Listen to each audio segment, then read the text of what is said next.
This is Rockdose, and today I'm going to be shedding some light on what it is that I hope to do with this miniature painting channel. I do hope to include several of my other hobbies on this channel. I will definitely film Magic the Gathering content as the opportunity arises, and I sincerely hope that my friends will allow me to record them role-playing at some point. But for now, because we are all in this state of quarantine and isolation, I felt it was best to start with a hobby that was very suited to this time. We're going to be talking about painting miniatures. I'm going to do my best to limit the painting jargon and technical terms that you may not understand. The ones that I do go over, I promise I will elaborate either through subtitles, if I can manage the editing, or in another video. I will do a deeper explanation. But for now, let's talk about my motivation. I've watched many phenomenal YouTubers and content creators and all of their mind-blowing paint jobs that they were able to produce, and as well as their introductory videos for new painters. This hobby is wonderful in the sense that almost everyone is willing to teach and willing to share what they've learned to inspire others to create on their own. I feel the biggest challenge comes in when attempting to recreate some of the paint schemes or paint jobs that these professional painters have accomplished and have made videos on. And although each of them do an amazing job teaching the fundamentals of painting down to the very last detail, they will explain the paint scheme and the colors that they use, the painting techniques that they employ, all the way down to the pressure and direction of the brush strokes. But there's one thing, despite their best efforts, that they cannot teach. And that's what it's like to paint without any of that knowledge. The people that they are giving these instructions to have likely never attempted these techniques before. And as any great painter will tell you, your results will improve in time. The first time you dry brush will look nothing like the 100th time that you've dry brushed.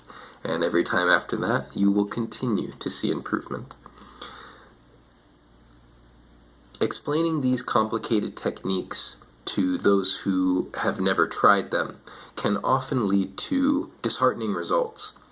A formula where someone has followed all of the steps outlined to the T, but still manages to produce an unsatisfactory result that looks nothing like the painting that was displayed to them.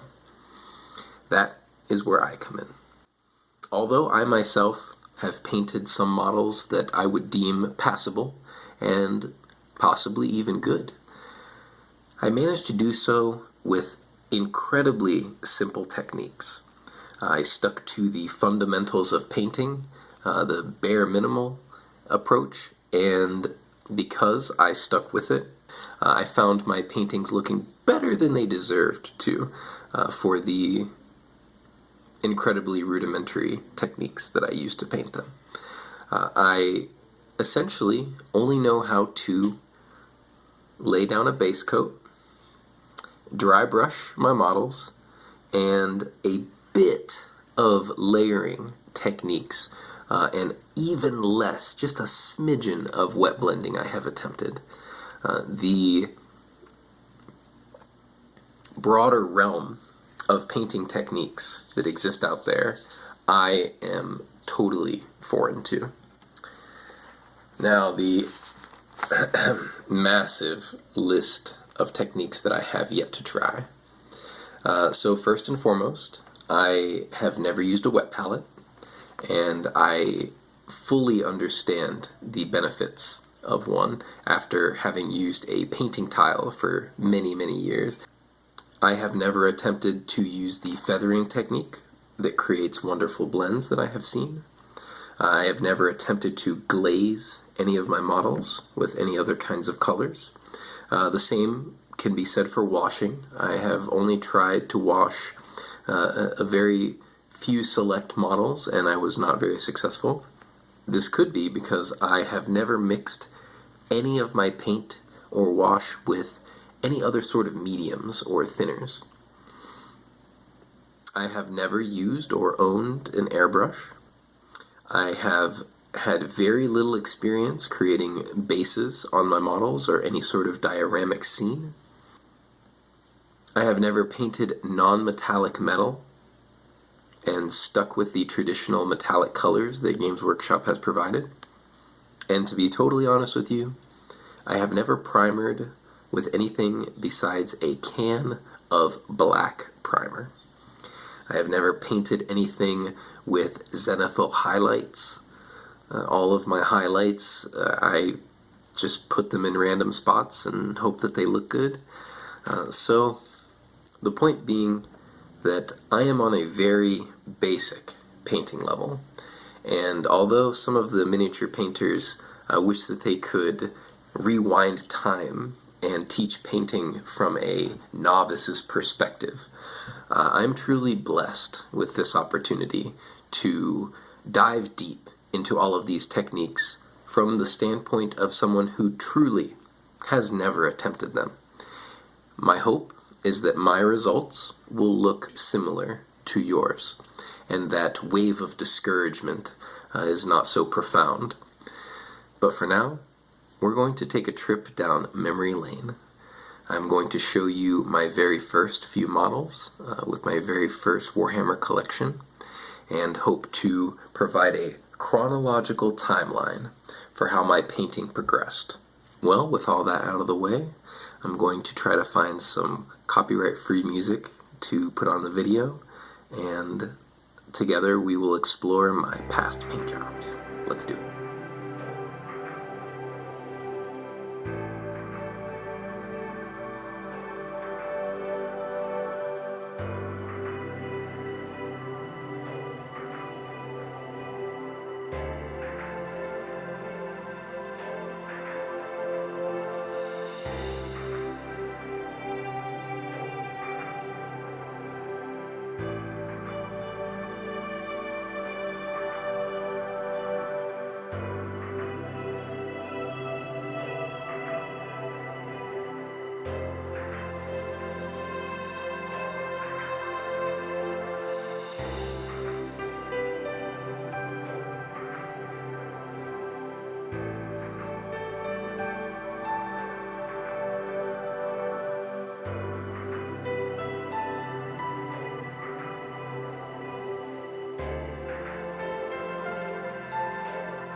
Here we see one of my first models. Truly has to be within the first 5, and this skink as well, being my very first skink.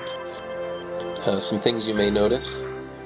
I am using very limited colors, 4 colors maximum, dipping my brush straight into the pot and slapping the paint directly on the miniature, using colors like metallic silver for the claws, and shoving giant yellow blobs in the eye sockets.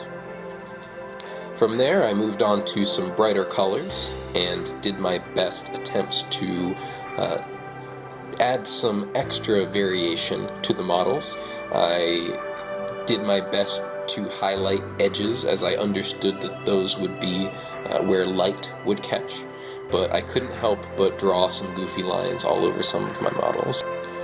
It's at this point that I learned the magical technique of dry brushing, and once I learned how to do this, I truly thought it was the end-all be-all way to paint miniatures. As I grew more courageous, I started to attempt conversions. Here you see I snipped an axe off of one of the other models to glue it into this little Saurus warrior's hand. And this abomination of bits and pieces was a chief that I pretty much slapped every single bit on to any open space that I could. I was at the age where I was fully convinced that more was better, and I attempted as many intricate little bits and bobs that I could. These skinks I painted near the end of my collecting time with the lizardmen.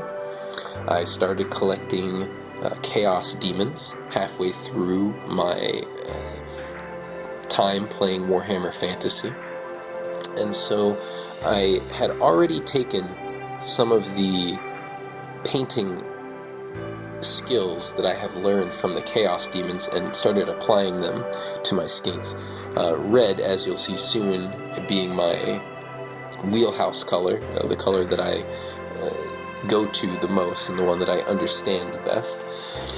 I chose that for their primary skin tone, made a blue and green sort of Aztec pattern with some of the weapons and metallic parts, and the skink that is holding a heart with his little hooked sickle actually won me a blister painting competition way back in the day. As you can see, the transitions are getting a little bit more smooth. Now, let's move on to the Chaos Demons. The first Warhammer 40k army that I invested myself in, so I still wasn't in a great painting state when I did pick up this army, but my enthusiasm carried me through. As you can see, I was heavily leaning on the dry brush techniques. Still to this day, not much has changed with that, but I will say that practicing any technique over and over and over, you will see improvement. As you can see, the models are super dark. I really didn't fully understand how to make the models brighter, and still with very few colors. From there, I decided to try different little designs, things like splotches of darkness in certain areas, really just trying to make the details of the model more visible and more readable. As I continued, the skins of my demons were getting more smooth, and I found myself actually taking less time per model, although the details were getting a little bit more noticeable. Once I really had a handle on the concept of dry brushing, I wanted to explore the concept of layering. With these demonettes, I tried to get the smoothest skin that I possibly could.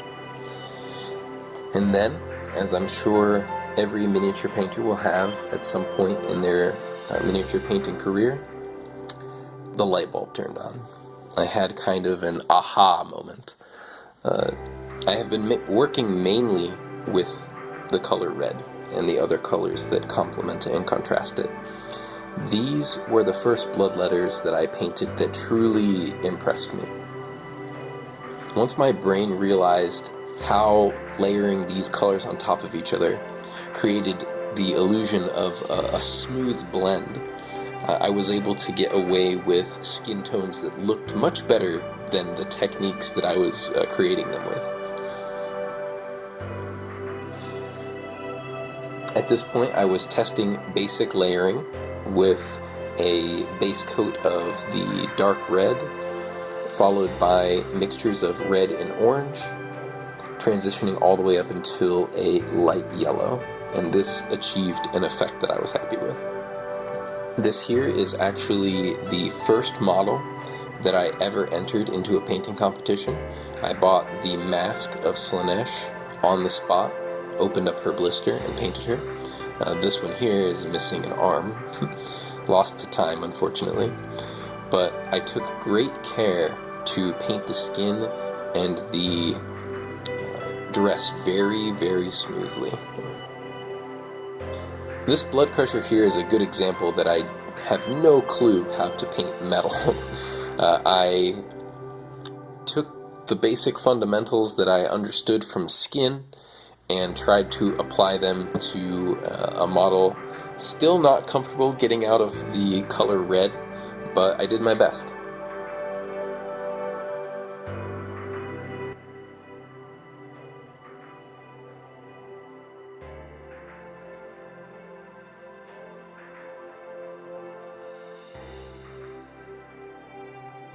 Finally, I was ready to try some bigger models. In my rulebook at the time, the Skull Taker was able to ride a blood crusher, but they did not have a model made for it, so I made my own. This is my first major conversion and is still unfinished. This model I love, the old Bloodthirster model. I'm sure there were some before him, and I'm sure that there are some after, but this one was the one that I had, and I painted it as best as I could. I believe I repainted this Bloodthirster 3 separate times to get to this paint job. This Soul Grinder is very similar. I repainted him twice, I do believe. I couldn't help but paint him when I first got him, but because my skill was growing so rapidly, I could not help but paint him several times. As you can see, in the deeper recesses of his muscles, I still leave much black. This is because I still at this point was relying on those traditional dry brushing techniques to get me through. This Lord of Change I entered into a large model painting competition. It has since collected much dust. Although my video photography skills don't do them justice, you get the basic idea. I used paper clips to wrap green stuff around and made a caster pose with a flowing, changing energy swirling up to its palm, almost like it was creating a demon of chaos right there before our eyes. It was at this point that my desire for conversions and alterations with green stuff peaked, and I created a model for Halloween, a Nurgle Soul Grinder. I went to the extremes on the conversion aspect of things, putting a little dice in his belly and molding up green stuff around it. I was very careful with the layering to create a smooth transition between the darker greens and the lighter yellows. And then with an absolute obsession for green stuff at this point, I could not help but take a crack at making a model all by myself.